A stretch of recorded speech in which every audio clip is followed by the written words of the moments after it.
अटा अटा केमिति दलिबा सेटा शिखिबा। प्रथमे आमे अटा काढिबा। आपनक हिसाब रे प्रथमे आमे अटा काढिबा। जिते आवश्यक सेते काढिबा।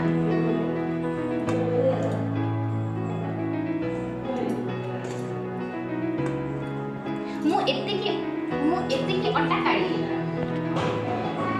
एबे टिके स्वाद अनुसार लूण पकेइबा।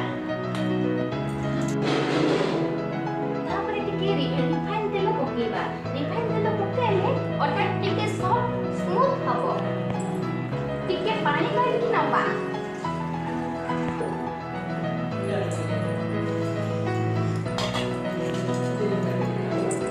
अटा तेल लूण को टिके मिसेई देबा। भल के मिसी सारला परे टिके टिके पानी देइकी अटा को दळिया।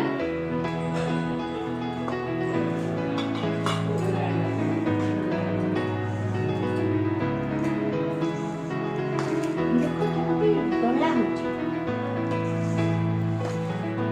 धीरे धीरे एमती हबो।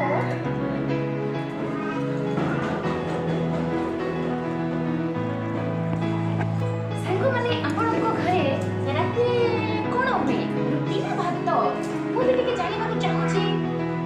एमिति अटा दलिले रुटीटा सॉफ्ट हबो। खाइबा को बहुत बढ़िया लागबो।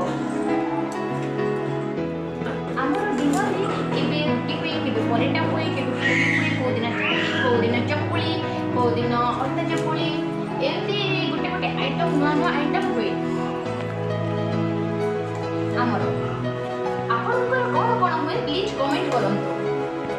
देखंतु सांग माने मोर अटा दलाटा रेडी हे गला। एथर आपण माने भी एमिति करिकि अटा दलिबे निश्चित भाव में ट्राई करंतु। आ मते like and subscribe and support करंतु। रहउछि धन्यवाद।